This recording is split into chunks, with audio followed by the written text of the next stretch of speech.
नमस्कार, आप देख रहे हैं डीसी न्यूज इंडिया और मैं हूं आपके साथ संजय मिश्रा। एक नजर अब तक की 5 बड़ी खबरों पर। तमिलनाडु के होसूर में उस समय हड़कंप मच गया जब टाटा इलेक्ट्रॉनिक्स प्लांट में शनिवार की सुबह अचानक भीषण आग लग गई। दरअसल इस फैक्ट्री में मोबाइल के स्पेयर पार्ट्स बनाने का काम किया जाता है। यह फैक्ट्री होसूर के पास थिमजेपल्ली पंचायत के अंतर्गत आने वाले कुथानपल्ली गांव में है, जिसमें 20,000 से ज्यादा कर्मचारी काम करते हैं। फिलहाल आग बुझाने का काम लगातार चला। इस अग्निकांड के बाद फैक्ट्री के कर्मचारियों के साथ ही आसपास के लोग भी दहशत में आ गए। आग लगने की सूचना मिलने के बाद फायर ब्रिगेड की 7 गाड़ियां मौके पर पहुंची, जिसके बाद आग बुझाने का काम युद्ध स्तर पर शुरू किया गया। आग से निकलने वाले काले काले धुएं के गुब्बारों से पूरा इलाका सराबोर हो उठा, जिसकी वजह से आग बुझाने में दमकल कर्मियों को काफी मशक्कत करनी पड़ी। इस दौरान प्लांट के सभी कर्मचारियों को सुरक्षित निकाल लिया गया। बताया जा रहा है कि आग लगने के समय प्लांट में 1500 कर्मचारी काम कर रहे थे। फिलहाल ये आग कैसे लगी, इसके कारणों का अब तक पता नहीं चल पाया है।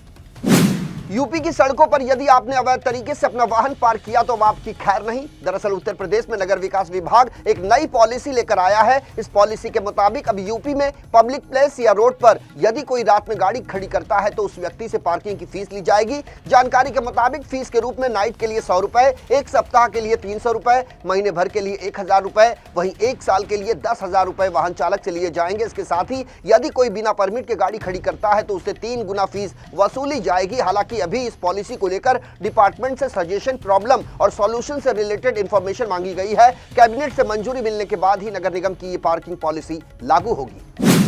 संयुक्त राष्ट्र महासभा में पाकिस्तान हमेशा कश्मीर को लेकर जहर उगलता रहता है और इस बार भी उसने ऐसा ही किया, लेकिन इस बार उसे मुंह की खानी पड़ी। दरअसल कश्मीर मामले पर पहले तुर्की ने उसका साथ छोड़ा और अब भारत ने उसे आईना दिखाया है। भारत ने शनिवार को संयुक्त राष्ट्र महासभा में कश्मीर पर दिए गए बयान को लेकर पाकिस्तान के प्रधानमंत्री शहबाज शरीफ की आलोचना करते हुए कहा कि यह सब घटिया पाखंड है। भारत ने पाकिस्तान की आलोचना करते हुए कहा कि वास्तविक सच्चाई यह है कि पाकिस्तान हमेशा हमारे क्षेत्र पर लालच करता है और वास्तव में भारत के अभिन्न और अविभाज्य अंग जम्मू और कश्मीर में चुनाव को बाधित करने के लिए लगातार आतंकवाद का इस्तेमाल करता रहा है। भारत ने कहा कि आतंकवाद के साथ कोई समझौता नहीं हो सकता।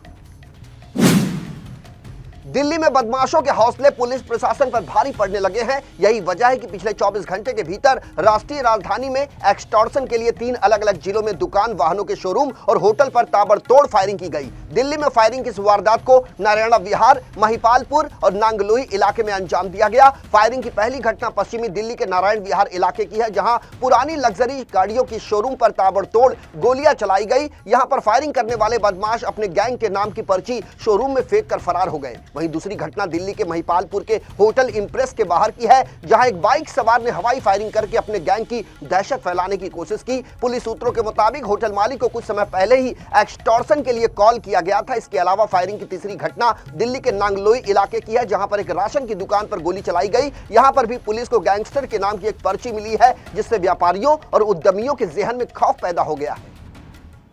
Hezbollah chief Hassan Nasrallah Beirut में हुए इजरायली हमले में मारा गया। इजरायली सेना आईडीएफ ने शनिवार को बयान जारी करके नसरल्लाह के मारे जाने की पुष्टि की है। टाइम्स ऑफ इजराइल के मुताबिक आईडीएफ ने बताया कि उन्होंने एक दिन पहले हिजबुल्लाह के हेडक्वार्टर पर हमला किया था, जहां नसरल्लाह भी मौजूद था। हालांकि हिजबुल्लाह की तरफ से अब तक नसरल्लाह के मौत की पुष्टि नहीं हुई है। नसरल्लाह साल 1992 से ईरान समर्थित संगठन हिजबुल्लाह का सदस्य था। वो संगठन के फाउंडर मेंबर्स में से एक था। इजरायली मीडिया हाउस चैनल 12 ने नसरल्लाह के अलावा उसकी बेटी जैनब की मौत का भी दावा किया है। मीडिया रिपोर्ट्स के मुताबिक हिजबुल्लाह चीफ की बेटी का शव उस कमांड सेंटर के मलबे में मिला है जिस पर इजराइल ने हमला किया था।